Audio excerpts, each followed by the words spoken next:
사도 바울이 로마로 가게 됐어요. 사도 바울이 로마로 가게 되는 것은 확실한 하나님의 인도하심이에요. 왜냐하면 주님께서 너는 가이사 앞에 설 것이다, 로마로 하나님께서 이끌어 갈 것이라고 말씀하셨기 때문에 이 일은 분명히 하나님께서 이끌어 가시는 하나님의 분명한 인도하심입니다.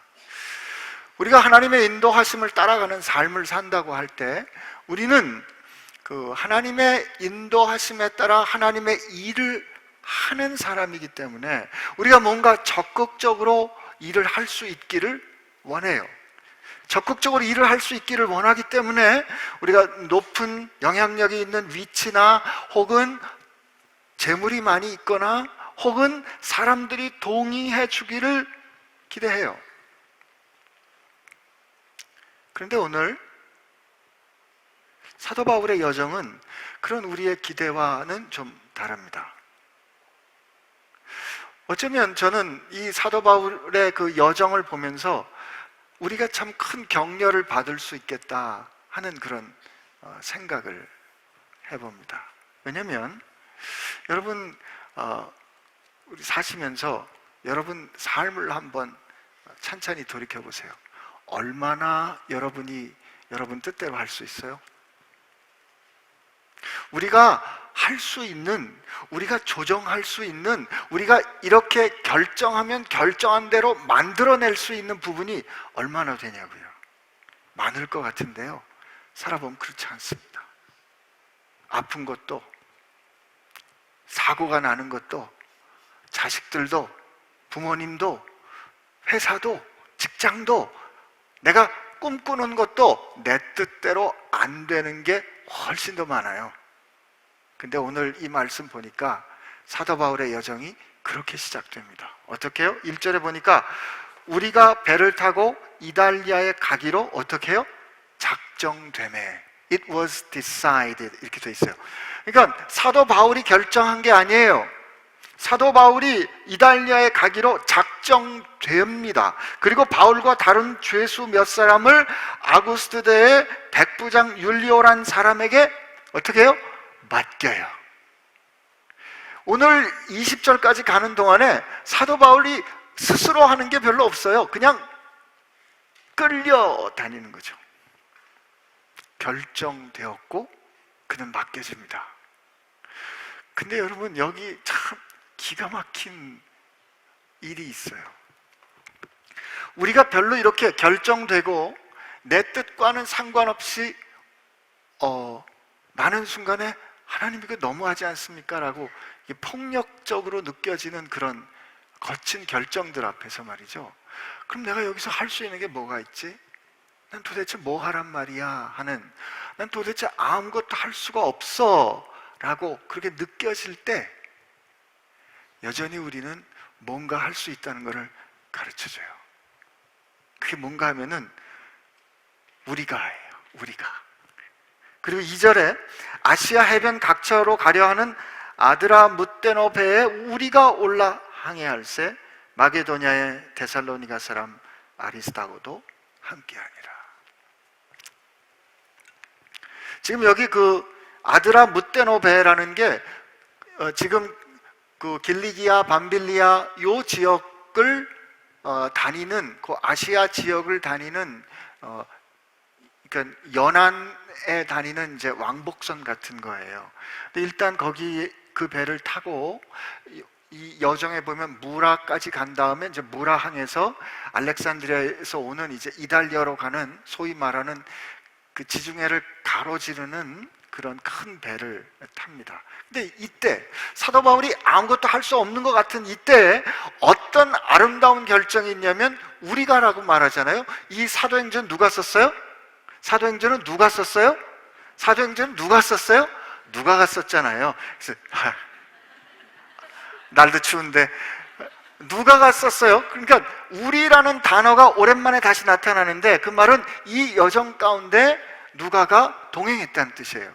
그리고 여기 보면 데살로니가 사람 아리스다고가 같이 동행합니다. 사도 바울은 지금 죄수로 이달리아로 압송되는 상황에 있는데 그 압송되는 사도 바울과 동행하기로 결정해 주는 거예요. 아무것도 할 수 없는 것 같은 그 상황 가운데서도 여전히 우리는 뭔가 할 수 있는 일이 있다는 거죠. 뭐요? 아름다운 동행이 있어요. 저는 이게 교회 가운데 발견돼야 되는 아름다운 동행이라고 생각합니다. 잘 나갈 때, 승승장구할 때, 우리 형편이 좋을 때, 누군가의 형편이 좋을 때 그 사람과 함께 동행하고 싶어요.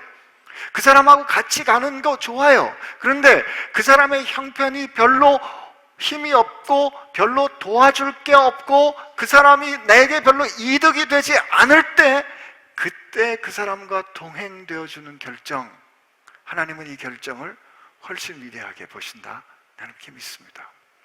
주님은 우리가 주님께 별로 해드릴 게 없는 사람들인 거 아셨어요. 우리가 마침내 언제나 주님을 배반할 거 아셨어요. 그런데 그런 우리를 향해서 쟤들은 내 형제야, 나는 쟤들의 맏형이야 라고 부르기를 부끄러워하지 않으셨거든요. 그런 주님을 제자들은 알았기 때문에 힘들고 어려운 상황에서 할 수 없을 때 그들은 위대한 일을 합니다. 어떻게 해요? 동행하기로 한 거예요. 그 할 수 없는 그 상황 가운데 함께 머물러 있기로 해준 거예요. 여러분, 누군가 힘들 때 그냥 그 옆에 머물러 줄 수 있기를 바랍니다. 여러분, 그거 굉장히 큰일이에요. 이들은 그렇게 같이 갑니다. 이 아리스다고는 보면 에베소에서 바울을 만났던 것 같아요. 사도행전 19장에 처음 나오거든요. 근데 사도행전 19장에 처음 나왔다가 에베소 사람들이 바울을 잡으러 막 기세가 등등해서 왔는데 바울이 없어요. 없으니까 이 아리스도를 잡아다가 에베소 극장에 가서 아데미여, 위대한 아데미여 할 때 바울 대신에 이 아리스다고가 끌려갑니다. 그리고 20장에 보면 아시아로 향해 갈 때 아리스다고와 같이 동행해요. 그리고 다시 로마로 갈 때 동행하는 이 아리스다고는 골로새서에 보면 바울이 이렇게 씁니다. 나와 함께 갇힌 아리스다고. 빌레몬서에서도 그가 끝까지 옥중에 같이 동행했던 사람인 것을 증언해 줍니다. 누군가 힘들고 어려울 때 우리는 별로 해줄 게 없는 것 같지만 그 해줄 게 없는 상황에서 그 사람 옆에 머물러 줄 수 있는 위대한 행동 할 수 있습니다.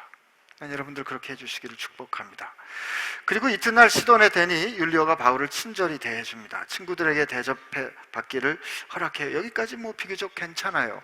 근데 거기서 우리가 떠나가다가 맞바람을 피해서 구브로 해안을 의지하여 항해해서 길리아와 밤빌리아 바다를 건너 루기아의 무라시에 이릅니다. 중간 기착지에 잘 온 거예요. 그래서 거기서 백부장이 이달리아, 로마로 가려 하는 알렉산드리아 배를 만나 우리를 오르게 합니다. 보세요, 계속 피동적이잖아요. 근데 이제 알렉산드리아는 아프리카잖아요.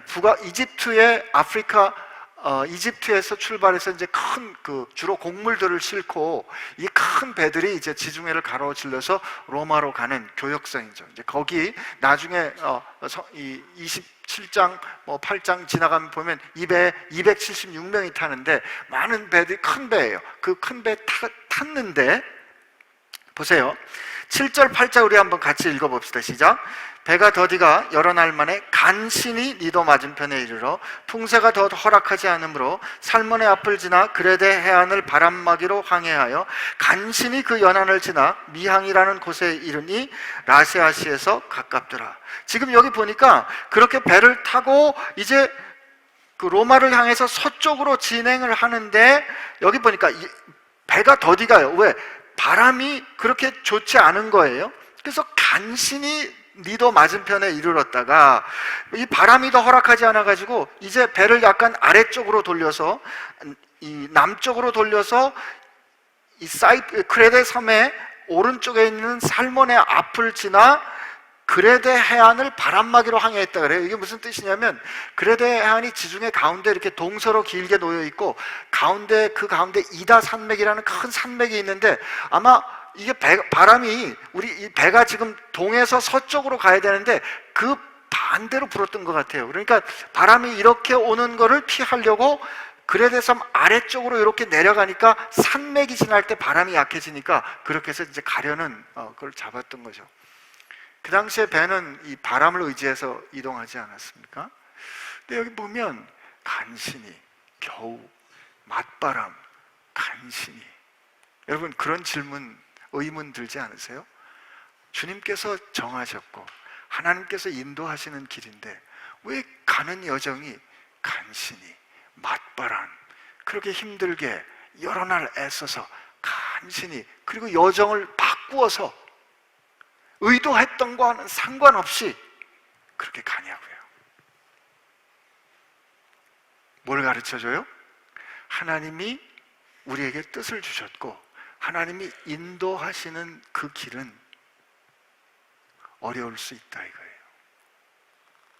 우리는 하나님이 인도하시는 길은 하나님이 인도하시기 때문에 순종해야 된다고 믿어요. 하나님이 우리를 이끌어 가시기 때문에 다른 사람은 어려워도 우리는 그 어려움 가운데 어려움을 겪지 않고 순적하게 이끌림을 받아야 하나님의 인도하심을 받는 거라고 생각한다고요. 그런데 여기 보세요. 사도 바울을 포함해서 그 배에 있는 276명이 똑같이 어려움을 겪어요. 똑같이. 하나님의 말씀에 따라 하나님 인도하신 대로 가는데 하나님 왜 이렇게 어려워요? 하나님 이렇게 가면 가까운데 왜 우리가 이렇게 돌아가야 하지요? 이런 질문 들 때 있거든요.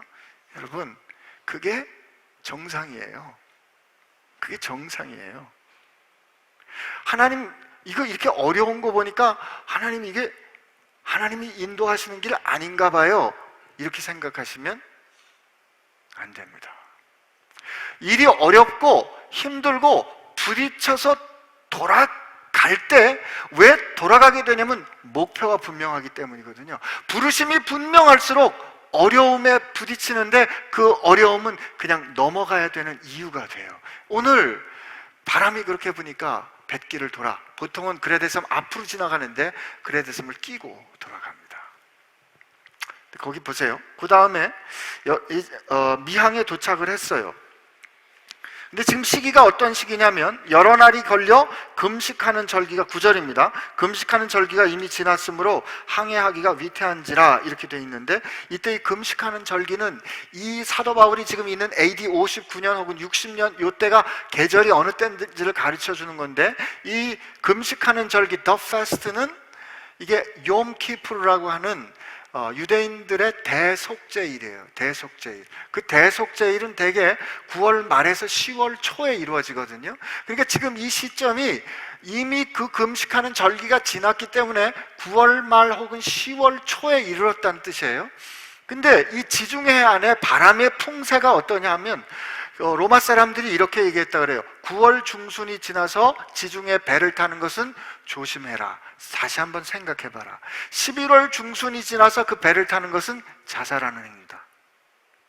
왜냐면 요 뒤에 보겠지만 그 겨울이 되면 유라굴로라 하는 돌풍, 이 타이푼이 불기 때문에 대개는 굉장히 위험하거든요. 그래서 이 겨울이 되면 배 안 탑니다. 근데 지금 절기가 이미 금식하는 절기가 지났기 때문에 9월 말은 이미 지났고 10월 초순 되면 이게 많이 위험한 때가 된 거예요.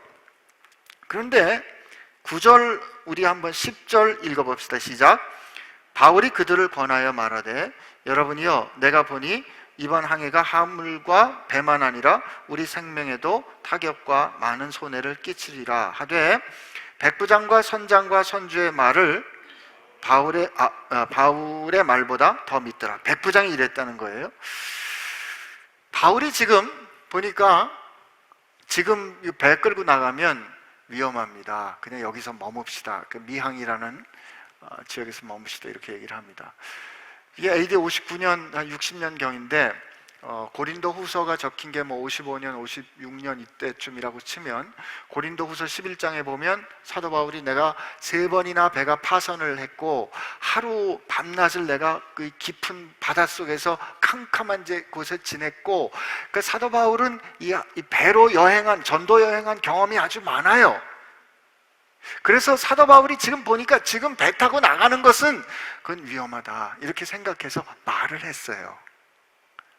근데 성경에 보니까 백부장이 선장과 선주의 말을 바울의 말보다 더 믿었대요. 그리고 12절에는 그 항구가 겨울, 이게 미항이 겨울을 지내기에 불편하므로 거기서 떠나 아무쪼록 베닉스에서 가서, 거기서 한 65km 더 서쪽으로 떨어진 항인데 겨울을 지내지 않은 사람이 더 많아서 베닉스는 그레데 항구라 한쪽은 서남은 한쪽은 서부를 향하였더라.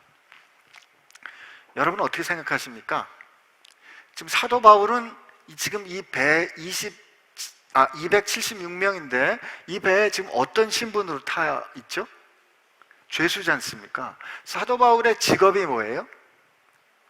텐트 메이커죠. 장막 깁는 사람입니다. 이가 선원이 아니거든요. 물론 배를 타고 여행을 많이 한 경험이 있다 그래도 죄수고 장막 깁는 사람인데 이 사람이 지금 사람들에게 내가 지금 보니까 지금 배 타고 나가면 위험합니다 이렇게 권유를 한다고 했을 때 선장이 말을 들을까요? 선주가 말을 들을까요? 백부장이 말을 들을까요? 여러분 상식적으로 생각할 때 말 듣지 않습니다.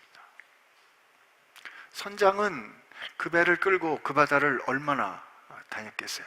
이 사람아, 내가 이 바다 내 손바닥처럼 알고 있어. 그러겠죠? 이 배에 주인도 탔어요. 선주도 탔어요. 그는 자기가 이 승객들과 이 가고를 빨리 이끌고 가고 싶은 그런 의도가 있겠죠. 더군다나 대다수의 사람들이 거기 말고 약간 더 서편 로마 쪽으로 가는 그 베닉스에 가서 거기가 더 쉬기 좋으니까, 월동하기 좋으니까 그리로 가자는 대다수의 의견이 있어요. 여러분, 이런 상황에서 이런 선주도 선장도 아닌 여러분이 만약에 바울이라면 여러분은 어떻게 생각하겠어요? 여러분이 어떻게 하실 것 같아요? 이런 상황에서 우리는 보통 이런 상황에서는 말 안 합니다. 말 안 합니다. 내가 지금 죄수인데 내가 이 말을 한들 그 사람들이 말을 받아들일까? 내가 전문가가 아닌데 내가 이 말을 한들 그 사람들이 인정해 줄까?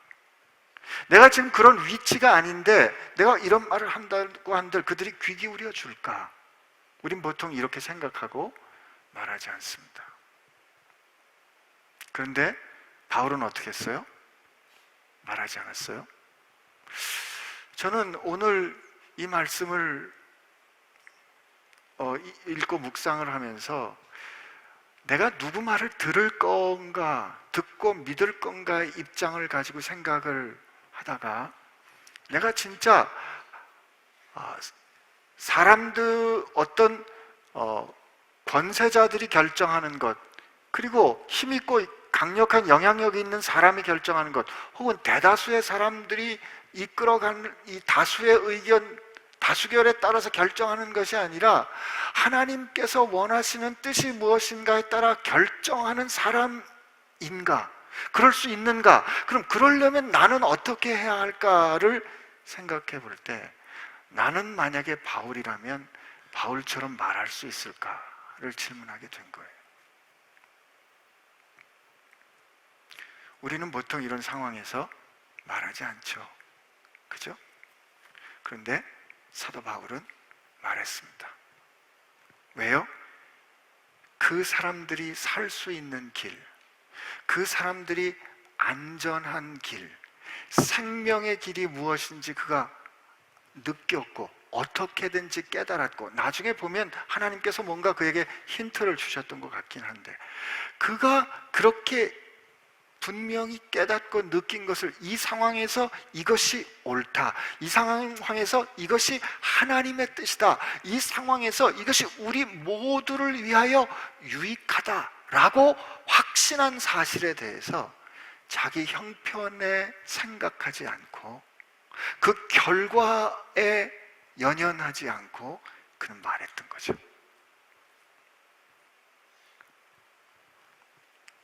여러분은 어떻게 하실래요? 그냥 우리 살면서 내가 속한 회사에 이렇게 해야 옳은데, 근데 그 옳은데라고 말씀에 비추어서 하나님께서 주신 확신인데 사람들 대부분이 그렇게 생각하지 않고, 내 상사가 그렇게 여기지 않고, 혹은 이 사장이 그렇게 여기지 않는다 그럴 때 우린 그런 질문 들지 않겠어요? 말해봐야 무슨 소용이 있을까? 말해봐야 이 일이 인정될까? 이런 질문하고 우린 되게 말하지 않죠. 그죠? 근데 사도 바울은 말했습니다. 그리고 말한 끝에 장렬하게 거절당했습니다. 그가 말하고 완전히 거부당했어요. 그가 말하고 완전히 까였어요. 하나님의 뜻이 세상 가운데 고백되고 선언될 때 이렇게 거절될 수 있다. 이게 현실이에요. 그럴 수 있다예요. 그러나 우린 마침내 볼 거예요. 어떻게 하나님의 뜻이 그 모든 거절을 꺾고 하나님이 당신의 뜻을 성취하시는지 우린 보게 될 거예요. 그런데 그 일이 되어져 가는 과정에서, 그 일이 이루어져 가는 과정에서 이건 분명히 하나님께서 이거라고 말씀하셨는데, 말했는데, 선언했는데 장렬하게 거절당하는 거예요. 그럴 수 있다. 어떻게 생각하면? 우리에게 뭐라고 얘기해 주는 건가 하면, 그럴 때 괜찮으니까 너 말해, 이럽니다. 나는 우리가 그런 용기 갖게 되기를 바랍니다. 아멘 하세요.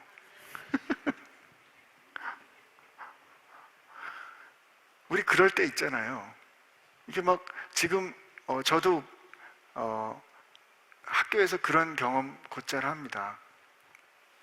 지금 어떤 회의에 들어갔는데 이거 꼭 말해야 될 것 같은데, 내가 이거 무슨 내가 학장도 아니고 내가 뭐도 아닌데 이거 내가 중불나게 이거 이렇게 말해서 이게 될까?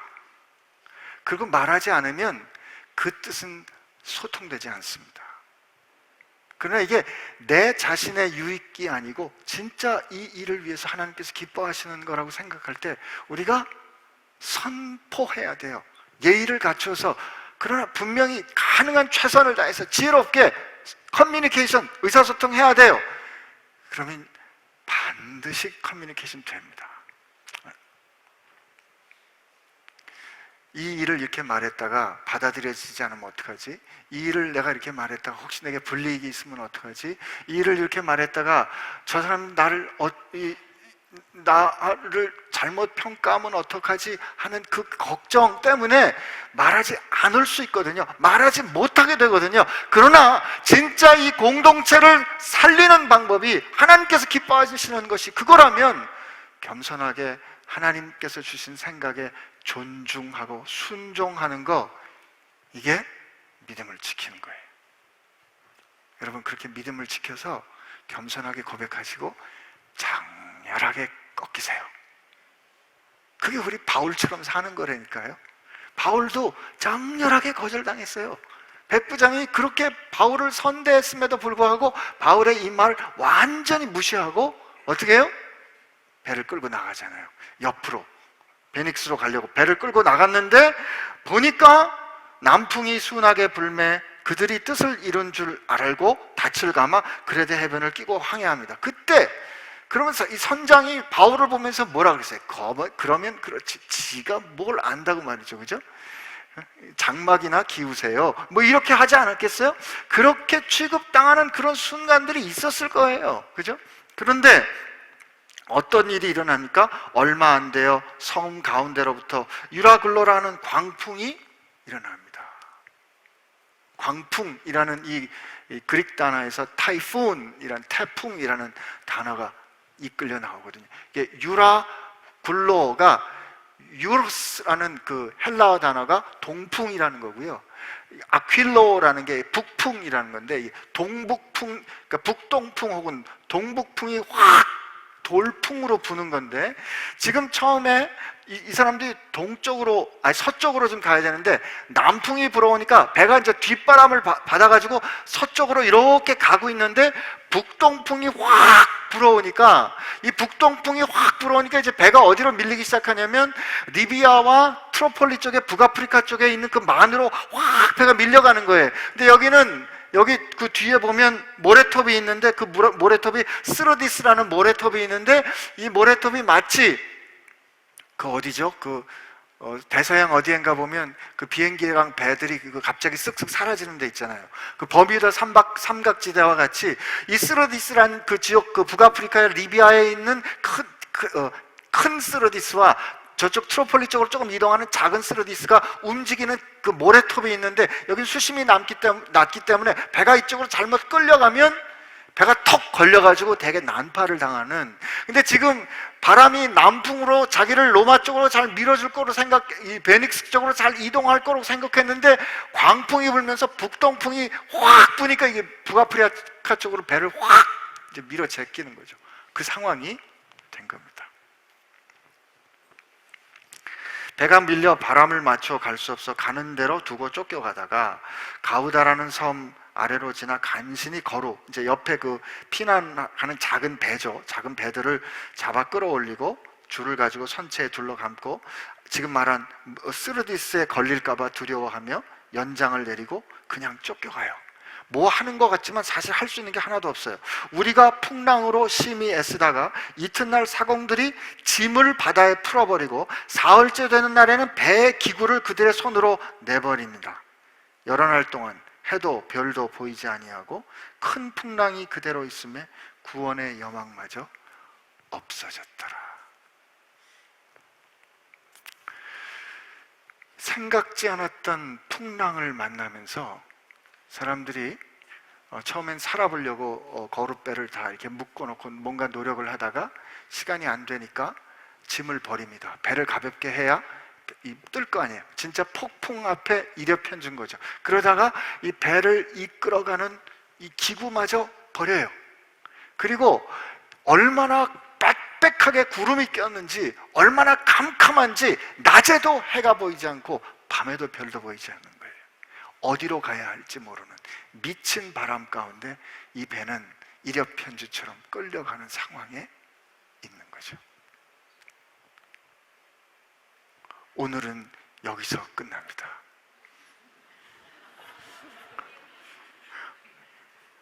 저 영화 보면 항상 이러고 드라마에서 to be continued 이렇게 되잖아요.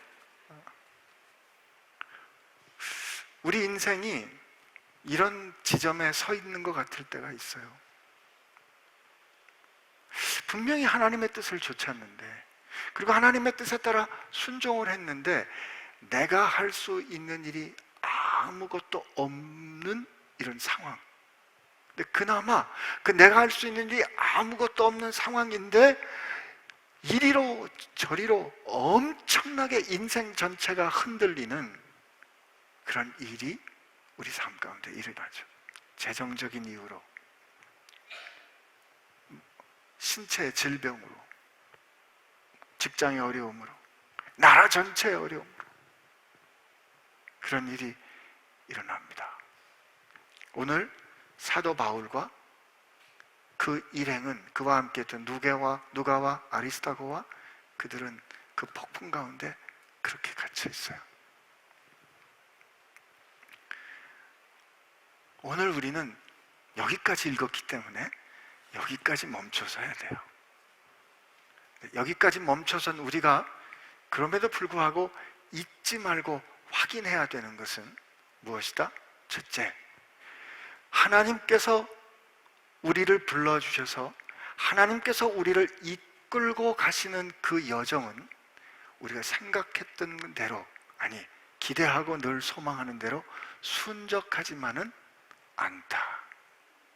그저 순적하지만은 않다 정도가 아니고 마치 죽을 것 같다, 아니 진짜 죽을 것 같은 그런 어려움에 처할 수 있다. 이거 우리 인정해야 됩니다.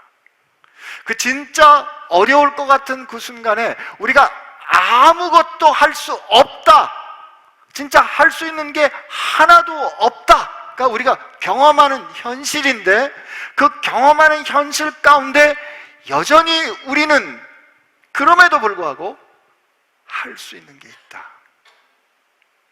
뭐요? 이 가운데 하나님이 기뻐하시는 뜻이 무엇인지 말하기, 하나님이 기뻐하시는 뜻이 무엇인지 고백하기. 장렬히 거절당할지라도, 장렬히 거부당할지라도, 완전히 무시당할지라도 우리는 하나님이 기뻐하시는 뜻을 고백할 수 있다, 말할 수 있다. 그리고 누군가 그 폭풍 가운데 거하는, 그 길을 걸어가는 사람 옆에 함께 머물러 있을 수 있다. 사랑한다면. 여기까지가 말씀이 이끌어간대요. 그 말씀이 여기까지 이끌었으면 우리 여기까지 이끌려야죠. 그리고 다음 주에 보면 말이죠, 기가 막힌 반전이 기다리고 있습니다. 기대하시라. 근데 여러분 생각해 보세요.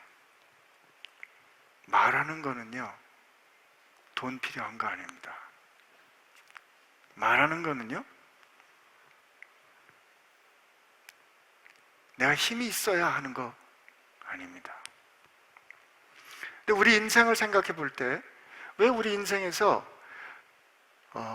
진짜 일어나야 하는 아름다운 일들이 왜 일어나지 않을까? 저는 이렇게 생각해요. 제가 학교에서도 그렇고 무슨 일을 도모할 때 얼마 전에 가나에서 온 의사들 만났어요. 지난 여름에 가나에서 온 의사들하고 무슨 이제 워크숍을 하는데, 우리 세브란스 병원에 와서 보면요, 병원이 얼마나 좋아요. 여러분 안 와보셨죠? 병원 괜찮아요. 하루에 10,000명씩 환자가 오거든요. 얼마나 커요. 하루에 한 3만 명에서 4만 명이 들락날락해요. 병원이 얼마나 멋있어요. 아프리카 자기 가나에서 왔는데 그냥 기가 팍 죽는 거죠. 코딱지만한 병원에 장비도 없고 사람도 없고 기가 팍 죽어 있어요. 그 사람들하고 같이 이제 우리가 무슨 교육 프로그램을 짜보는데 제가 질문했어요. 자, 이렇게 합시다. 당신이 돈이 필요하다면 필요한 만큼 돈을 줄 것이고, 사람이 필요하다면 필요한 만큼 사람이 줄 테니까, 당신이 필요한 모든 거 다 당신에게 줄 테니까 하고 싶은 거 한번 그려보세요. 그랬더니 그려보더라고요. 이건 이렇게 하고 싶고 저건 저렇게 하고 싶고. 오케이. 그리고 그걸 하고 싶은 거로 정했어요. 그리고 지금 현재는 어떤가를 여기다 써보라 그랬어요. 하고 싶은 것과 지금 어떤가 사이에 뭐가 있어요? 차이가 있죠. 그죠? 그래서 그 차이를 제가 뭐라고 그랬냐면, 그러니까 당신이 누군가에게 도움을, 협력을 요청할 명분을 드디어 찾은 겁니다. 그렇게 설명했거든요.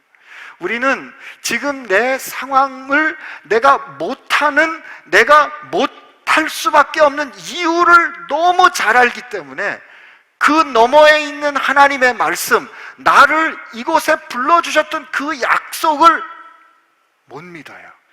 말조차 못한다고요. 그 말씀을 선포조차 못한다고요. 이 상황에 눌려가지고 말이죠. 그런데 이 상황 가운데 내가 할 수 있는 게 아무것도 없을지라도 여전히 말은 할 수 있어요. 여전히 선포할 수 있어요. 하나님은 말씀으로 세상을 만드신 분이거든요. 우리가 그 하나님의 자녀라면 말이에요, 우리가 그 하나님께서 주신 말씀을 가지고 선포하면 말이죠, 세상은 거절할지 몰라요. 그러나 하나님은 세상을 꺾으십니다. 그렇죠? 여기서 아멘 하셔야 돼요. 여러분들 직장 가셔서 이런 일 경험할 때 우리가 폭풍아 불어라. 그 가운데 우리가 하나님의 놀라운 반전을 경험하고 이끌어낼 수 있는 거거든요. 여러분 혹시 할 수 있는 일이 없을 때, 아무것도 할 수 없다고 생각할 때, 여러분이 그냥 이 이끌려갈 수밖에 없다고.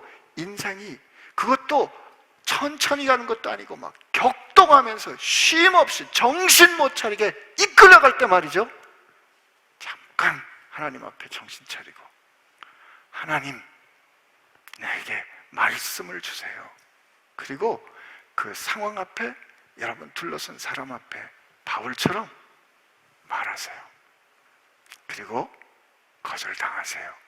거절 분명히 당해야 여러분들이 무슨 말 했는지가 증명되는 겁니다.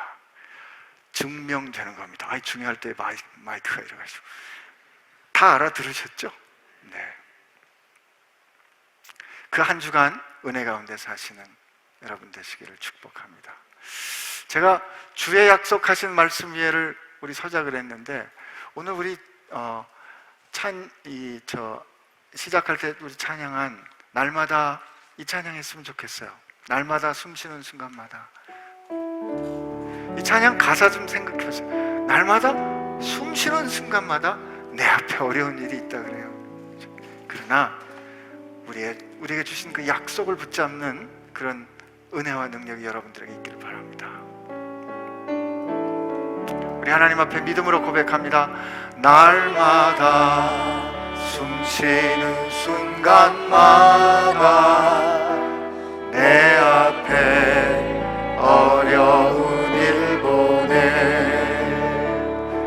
주님 앞에 이 몸을 맡길 때 슬픔 없네, 두려움 없네. 주님의 그 자비로운 손길 항상 좋은 것 주시도다. 사랑스레 아픔과 기쁨을, 수고와 평화와 안식을.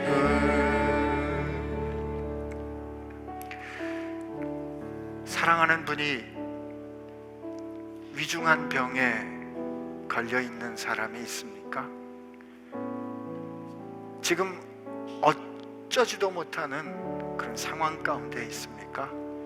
직장이 참 도덕적인 갈등, 인간적인 갈등을 일으키고 있습니까? 여러분, 그 상황에 주님이 기뻐하시는 말씀을 붙잡고 선포하시기 바랍니다. 그게 주님께 맡기는 거예요.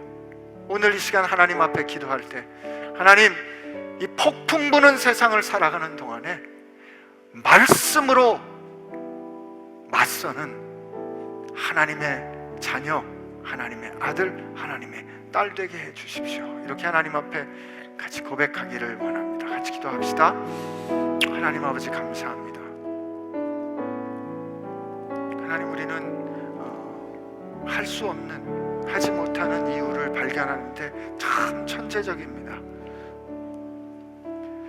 그동안에 우리 힘으로 사는 것에 익숙했기 때문에, 내가 어쩔 수 있는 그런 계획으로 인생을 이끌어오는 것에 너무도 익숙했기 때문에 하나님의 뜻이 무엇인지 깨달은 것 같은데도 말하지 못하며 살았습니다.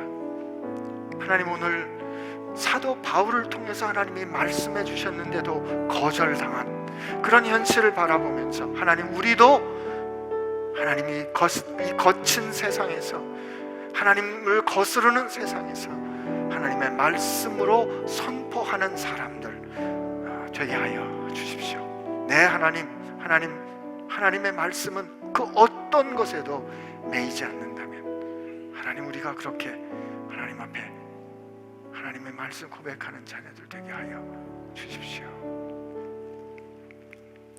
하나님, 우리의 눈을 열어서 내 앞에 산더미처럼 나를 삼키려는 파도를 보는 것이 아니라 나를 부르신 하나님을 바라보는 자녀들 되게 해주시고, 내 귀를 열어 주시어서 나를 위협하는 저 거센 바람을 듣는 것이 아니라 나를 향하여 말씀해 주신 하나님의 말씀을 듣는 사람 되게 해주시고, 입술을 열어 주시어서 아이고 나 죽네, 아이고 죽겠네가 아니라 하나님께서 주신 말씀을 가지고 받아야 잠잠하라 선언할 수 있는 믿음의 사람들 되게 하여 주옵소서.